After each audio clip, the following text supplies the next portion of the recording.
میرا نام نیلم ہے۔ میری 2 بہنیں تھیں، میں سب سے بڑی تھی۔ ہماری زندگی میں سب کچھ ٹھیک تھا۔ میرے بابا ہم سے بہت محبت کرتے تھے۔ وہ ان مردوں میں سے نہیں تھے جن کو بیٹے کی خواہش تھی۔ وہ کہتے تھے کہ میری بیٹیاں ہی میرے لیے سب کچھ ہیں۔ ہمارے گھر میں زیادہ سہولیات تو نہیں تھیں، لیکن ہنسی خوشی رہتے تھے اور ایک دوسرے کی خوشی اور غم کا خیال رکھتے تھے۔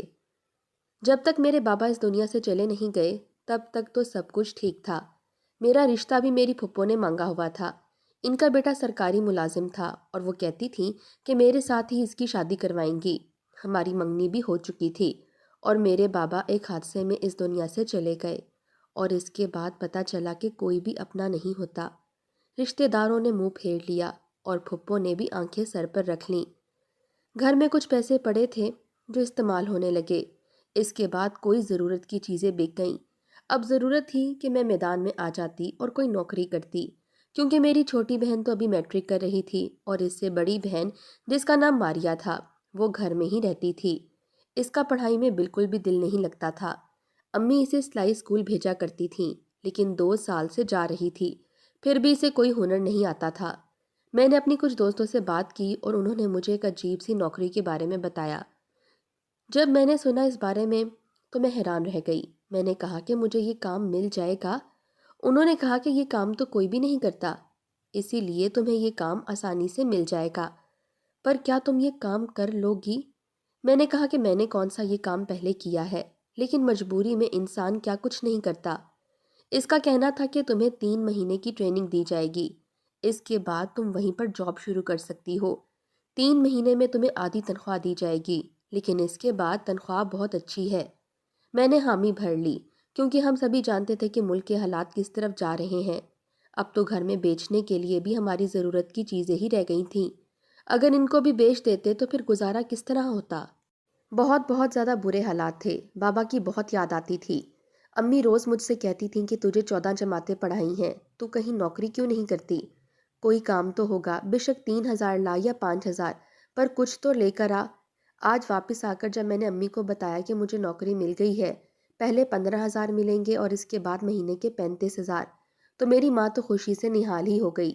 تھوڑی دیر کے بعد ان کے چہرے پر خوشی نہیں بلکہ آنسو آنے لگے کہ تجھے کام کے لیے گھر سے باہر نکالنا پڑ رہا ہے۔ میں نے کہا کہ میں نہیں کروں گی تو کون کرے گا؟ اسی طرح مجھے یہ نوکری مل گئی۔ ایک دن میں اپنے کام سے گھر آئی تو میری شلوار پر خون لگا ہوا تھا۔ میری ماں نے جب یہ منظر دیکھا تو حیران رہ گئی۔ اس نے کہا کہ یہ کیا ہو گیا ہے؟ کیا تمہارا ایکسیڈنٹ ہوا ہے؟ کیا تم ٹھیک ہو؟ میں نے کہا کہ میرا کوئی ایکسیڈنٹ نہیں ہوا، میں بالکل ٹھیک ہوں۔ میری ماں نے کہا کہ یہ سب کیا ہے؟ اس بات کا میرے پاس جواب تھا، لیکن میں ان کو جواب دینا نہیں چاہتی تھی۔ میں نے کہا کہ مجھے نہیں پتا، میں بس میں آتی جاتی ہوں، راستے میں کہیں سے کچھ لگ گیا ہوگا۔ آپ اتنے سوال کیوں کر رہی ہیں؟ امی نے کہا کہ جوان بیٹی گھر آئی ہے اور اس کی شلوار پر یہ گندگی لگی ہوئی ہو تو میں سوال بھی نہ کروں؟ میں نے کہا کہ آپ پریشان نہیں ہوں، اگر مجھ پر بھروسہ کرنا ہے تو کریں، اگر نہیں کرنا تو بے شک نہ کریں۔ میری ماں کا کہنا تھا کہ ابھی تو کام پر جاتے ہوئے 1 مہینہ بھی نہیں ہوا اور تمہارے تیور کیسے بدل گئے ہیں۔ انہوں نے مجھے ڈانٹ دیا اور کہا کہ مجھے تم سے ہر سوال کرنے کا حق ہے۔ میں نے تمہیں گھر سے باہر نکلنے کی اجازت دی ہے تو مجبوری میں دی ہے، اس کا مطلب یہ نہیں ہے کہ تم اس کا ناجائز فائدہ اٹھاؤ۔ اس لیے مجھے مجبور نہ کرو کہ میں تمہیں گھر بٹھا لوں اور خود کام کرنے کے لیے نکل جاؤں۔ میں نے کہا آپ کیا کام کریں گی؟ تو کہنے لگی کہ لوگوں کے گھروں میں کام کر لوں گی، لیکن اگر تم نے ایسی ویسی حرکت کرنی ہے تو پھر تم گھر پر ہی بیٹھا کرو۔ تمہارا باپ آج تک اس گھر میں حرام کا نوالہ لے کر نہیں آیا، کہیں تم اپنی بہنوں کو حرام نہ کھلانے لگ جانا۔ میں تو حیران ہی رہ گئی کہ میری ماں نے کیا سے کیا سوچ لیا تھا۔ ظاہر ہے آج کل کون کس پر بھروسہ کرتا ہے، ماں باپ اپنی اولاد کی طرف سے بھی مشکوک ہو جاتے ہیں، اور بات بھی ایسی ہی تھی۔ میں امی کو بتا دینا چاہتی تھی کہ میں کیا کام کرتی ہوں، لیکن ابھی بتا نہیں سکتی تھی۔ 1-2 مہینے گزر جاتے اور مہینے کے 30-35 ہزار آنے لگتے تو اس کے بعد بتا دیتی تاکہ ان کو زیادہ برا نہیں لگتا۔ میرے پاس جواب تو ضرور تھا، لیکن میری خاموشی میرا گناہ بن گئی اور میری ماں کو یقین ہو گیا کہ کوئی نہ کوئی گڑبڑ ضرور ہے۔ میں نے اپنی دوست کو یہ بات بتائی تو اس نے کہا کہ جب تم کچھ غلط نہیں کر رہی ہو تو تمہیں پریشان ہونے کی کیا ضرورت ہے؟ اپنا خیال کیا کرو، ٹھیک سے کام کیا کرو، اپنی ماں کو موقع نہ دو، وہ بیچاری پہلے ہی پریشان ہے۔ تم جوان بھی ہو اور خوبصورت بھی ہو، اسی لیے ان کے دل میں الٹے سیدھے خیال آنا نارمل ہے۔ غلطی بھی تو میری تھی نا، مجھے امی کو پہلے ہی دن بتا دینا چاہیے تھا۔ میں نے ابھی اپنی امی کو نہیں بتایا تھا کہ مجھے کیا کام ملا ہے۔ دراصل مجھے یہ کام ایک ایسے شخص کے ساتھ کرنا تھا جو لاشوں کا پوسٹ مارٹم کیا کرتا تھا، اور مجھے اس کے اسسٹنٹ کی طور پر یہ نوکری ملی تھی۔ یہ شخص دیکھنے میں کافی برا تھا، بہت ہی سنجیدہ تھا۔ ایسا لگتا تھا کہ جیسے یہ انسان ہے ہی نہیں۔ شاید اس کام کو کرنے کی وجہ سے وہ ایسا ہو گیا تھا۔ اس کے چہرے پر کوئی جذبات نہیں تھے، وہ بس اپنے کام میں لگا رہتا تھا۔ اس نے یہ کام پرائیویٹ شروع کیا ہوا تھا، اسی لیے مجھے بھی اتنی اچھی تنخواہ دے رہا تھا۔ جب اس نے مجھے یہ کام سکھانا شروع کیا تو میں بہت پریشان ہو گئی تھی۔ اس نے مجھے کہا کہ نہیں کر سکتی ہو تو چلی جاؤ یہاں سے، لیکن میں نے اپنے آپ کو سنبھالا، کیونکہ مجھے اس سے زیادہ تنخواہ اور کم وقت والی نوکری اور کہیں نہیں ملنی تھی، اور مجھے پیسوں کی سخت ضرورت بھی تھی۔ ایک دن پھر سے ایسا ہوا کہ میرے کپڑوں پر کچھ لگا ہوا تھا۔ ظاہر ہے جب اس طرح کا کام کیا جائے تو کپڑے تو گندے ہوتے ہیں۔ میری امی نے تو آج مجھے الٹی سیدھی باتیں سنانا شروع کر دیں۔ ان کے منہ میں جو آ رہا تھا وہ بول رہی تھی۔ میں نے کہا کہ ایسا کچھ نہ بولیں کہ جس پر بعد میں آپ کو پچھتانا پڑے، اور میں نے ان کو حقیقت بتا دی۔ وہ حیران رہ گئی اور انہوں نے رونا شروع کر دیا۔ انہوں نے کہا کہ میری معصوم سی بچی کس قسم کے کام کرنے کے لیے باہر جاتی ہے۔ میں نے کہا کہ ایسے کاموں کے زیادہ پیسے ملتے ہیں، اور فی الحال ہمیں صرف پیسوں کی ضرورت ہے۔ پیسوں کے لیے تو لوگ کیا کچھ نہیں کرتے۔ کم سے کم یہ کام اپنی جگہ جیسا بھی ہو، لیکن اس میں میری عزت تو محفوظ ہے۔ میری ماں نے مجھ سے معافی مانگی اور کہا کہ بیٹا معاف کر دینا، 3 خوبصورت بیٹیوں کی ماں ہوں، نہ تمہارا کوئی بھائی ہے اور نہ باپ، اور باپ بھی اس دنیا سے چلا گیا ہے۔ آئے دن ایسی خبریں سنتی رہتی ہوں، اسی لیے پریشان ہو گئی تھی۔ میں نے کہا کہ آپ فکر نہ کریں، میں کبھی بھی آپ کا سر شرم سے جھکنے نہیں دوں گی۔ دن تو اسی طرح سے گزر رہے تھے، لیکن پتہ نہیں یہ بات میری پھپھو تک کیسے پہنچ گئی تھی۔ میری ماں نے تو ان کو بتایا بھی نہیں تھا، پر کوئی نہ کوئی گڑبڑ ضرور تھی۔ وہ ایک دن گھر پر آ گئیں اور انہوں نے کہا کہ تمہاری بیٹی نے کیسا کام شروع کر دیا ہے، اسے سارے جہان میں کرنے کے لیے یہی کام ملا تھا۔ میں تو اپنے بیٹے کی شادی کسی ایسی لڑکی سے نہیں کروں گی۔ کوئی مجھ سے پوچھے گا کہ تمہاری بہو کیا کرتی ہے تو میں اسے کیا جواب دوں گی؟ میری ماں نے کہا کہ شادی کے بعد وہ یہ کام نہیں کرے گی۔ تو میری پھپھو کا کہنا تھا کہ پھر تم لوگوں کا گھر کیسے چلے گا؟ بلکہ اب تو تم لوگ اس کی شادی نہیں کرواؤ گے، کیونکہ اب تو وہ پیسے کمانے کی مشین بن گئی ہے۔ میری ماں کا کہنا تھا کہ نہیں، ہم اس طرح کے لوگ نہیں ہیں۔ دراصل میری پھپھو یہ رشتہ توڑنا چاہتی تھی، اور ان کو کوئی بہانہ نہیں مل رہا تھا۔ بالآخر ان کو بہانہ مل گیا اور انہوں نے یہ رشتہ توڑ دیا۔ مجھے اس بات کا دکھ تو بہت ہوا، کیونکہ میں ان کے بیٹے علی سے محبت کرتی تھی، لیکن میں خاموش ہو گئی۔ ایک دن مجھے علی کا فون آیا اور اس نے کہا کہ میری ماں نے رشتہ توڑ دیا ہے۔ میں نے کہا کہ ہاں، اور تم نے اپنی ماں کو روکا بھی نہیں۔ اس کا کہنا تھا کہ یہ ساری باتیں ایک طرف رکھو، اگر مجھے تم سے شادی کرنی ہے تو میں اپنی ماں کی مرضی کے بغیر بھی کر سکتا ہوں، لیکن جس جگہ تم کام کرتی ہو وہ آدمی بالکل بھی اچھا نہیں ہے، مجھے اس کے بارے میں پتا ہے۔ میں نے کہا کہ اب تم جان بوجھ کر یہ سب کچھ کہہ رہے ہو تاکہ میں یہ نوکری چھوڑ دوں۔ لگتا ہے کہ تم نے اپنی ماں کے ساتھ مل کر یہ پلان بنایا ہے۔ اگر تم میرے گھر کا خرچہ اٹھانے کو تیار ہو تو میں یہ نوکری چھوڑ دیتی ہوں۔ اس نے کہا کہ تم بات کو غلط رنگ دے رہی ہو، تم بات کو سمجھ ہی نہیں رہی ہو، جو تمہارے دل میں آئے وہ کرو۔ میں نے کہا کہ ٹھیک ہے، جو میرے دل میں آئے گا میں کروں گی، اپنی فیملی کے لیے کر رہی ہوں۔ میں جانتی تھی کہ علی اتنا بہادر انسان نہیں تھا، وہ ہمیشہ سے ہی اپنی ماں کے اشاروں پر چلتا آیا تھا، وہ کچھ بھی نہیں کر سکتا تھا، اس کی صرف باتیں تھیں۔ ایک دن میں نے دیکھا کہ جس شخص کے ساتھ میں کام کرتی تھی اس کا نام ظفر تھا، اور کوئی آدمی اس کے آفس میں بیٹھا تھا۔ جب میں ادھر جانے لگی تو اس نے مجھے باہر جانے کا اشارہ کر دیا، لیکن میں نے شیشے سے دیکھا کہ وہ آدمی اسے ڈھیر سارے پیسے دے رہا تھا۔ اتنے پیسے تو کوئی رشوت کی مد میں ہی دے سکتا ہے، یا پھر کسی غلط کام کے لیے۔ ایسی جگہوں پر رشوت بہت چلتی ہے، لوگ اصل حقائق کو چھپانے کے لیے لاکھوں روپے دینے کو تیار ہو جاتے ہیں، پھر اس طرح کے لوگ لاشوں پر بھی کماتے ہیں۔ اگر یہاں پر یہ سب کچھ ہوا تو میں روک نہیں سکتی تھی۔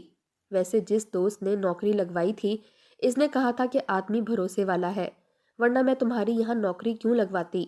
اس لیے تم بے فکر ہو کر کام کرو۔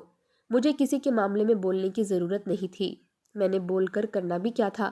اگر یہاں پر اس طرح کا کام ہو رہا تھا میں ویسے بھی کچھ نہیں کر سکتی تھی، اس لیے میں نے اس موضوع کو نظر انداز کر دیا۔ لیکن ایک بات تو اور بھی بہت عجیب تھی، جس کو نظر انداز نہیں کیا جا سکتا تھا۔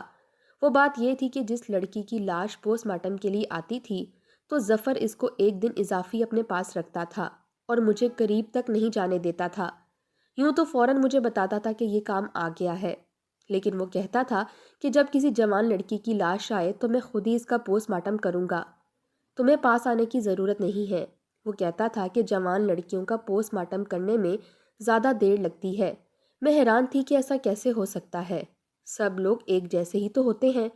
جب سے یہ کام کر رہی تھی مجھے الٹے سیدھے خیال آ رہے تھے، مجھے راتوں کو برے خواب بھی آتے تھے، لیکن میں کسی کو بتاتی نہیں تھی۔ یہ کام کوئی آسان کام نہیں تھا، اس کی باتیں مجھے سمجھ نہیں آتی تھیں۔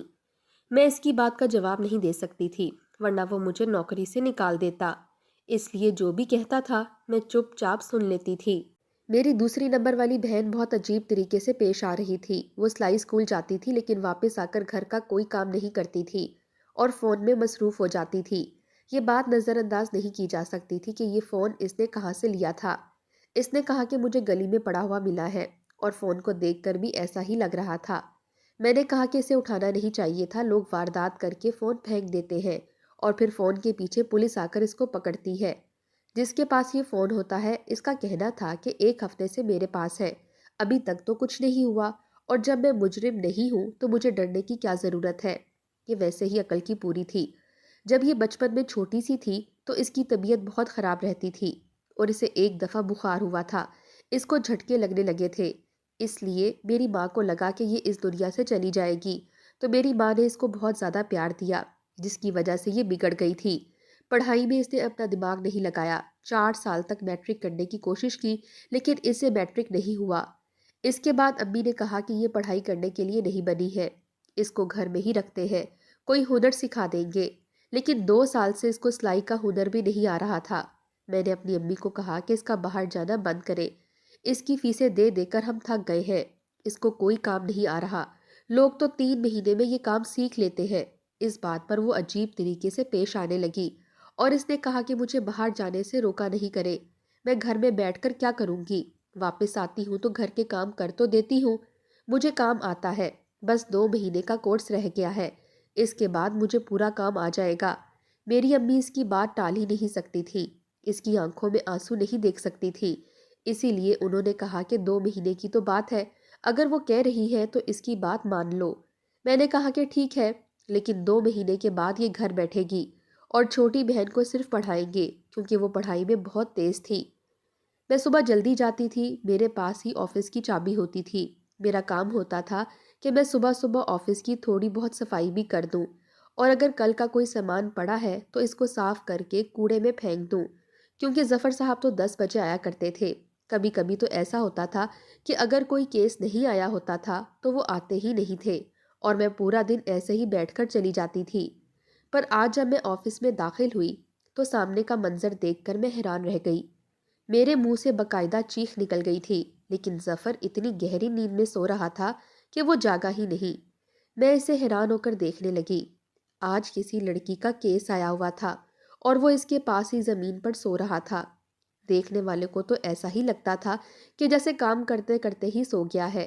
میں نے تھوڑا سا شور کیا اور نکلی کھانسی کی تو وہ اٹھ کر بیٹھ گیا۔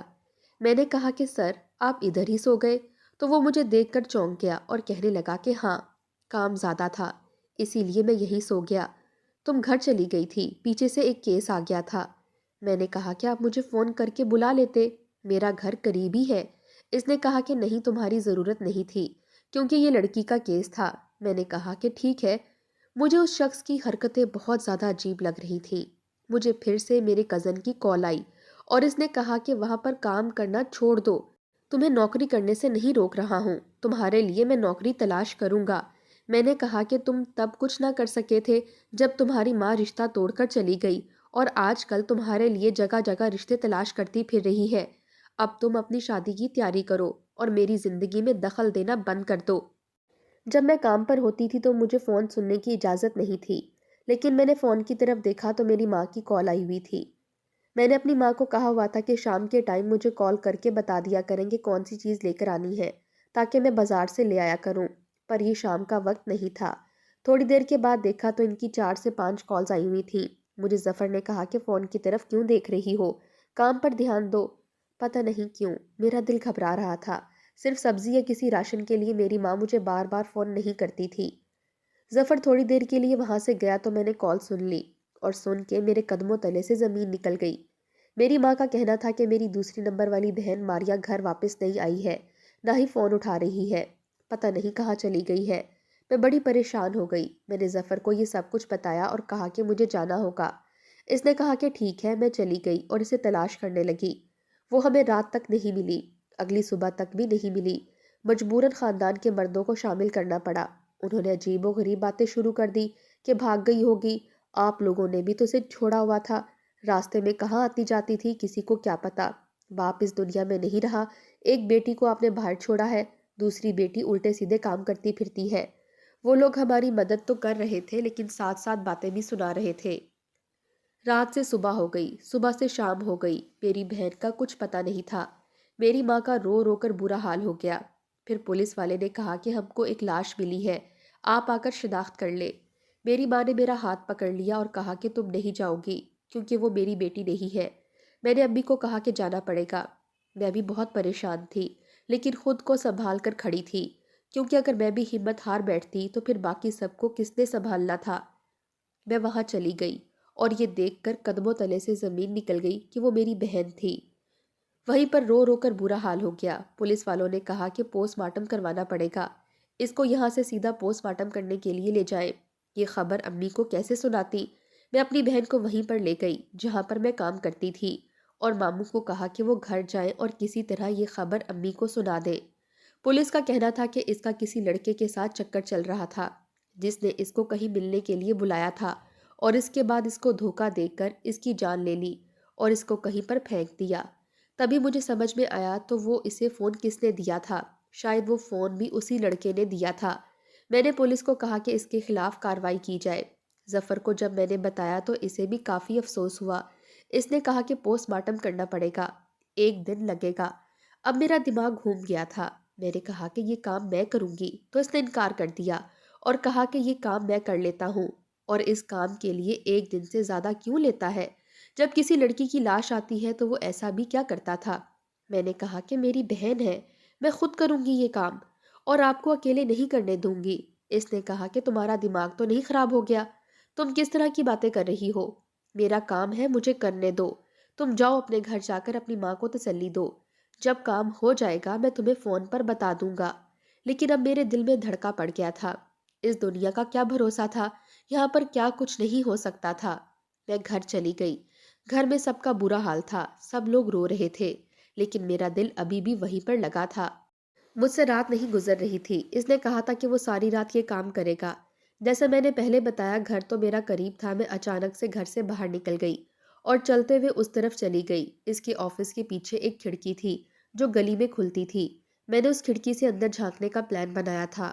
ایک انسان جس کے ساتھ اتنا بڑا حادثہ ہو جائے اور پھر اس کے دماغ میں ایک عجیب سی بات بھی آ رہی ہو جس کو وہ کلیئر بھی کرنا چاہتا ہو، اس کی دماغی حالت کیسی ہوگی؟ میری دماغی حالت بھی بہت بری تھی۔ اس سے پہلے پولیس کے پاس بھی گئی تھی۔ انہوں نے کہا تھا کہ لڑکے کو پکڑ لیا ہے اور اس کے خلاف کارروائی کی جائے گی۔ جب میں نے اس کو دیکھا تو میں حیران رہ گئی۔ وہ تو بالکل ہی کم عمر تھا۔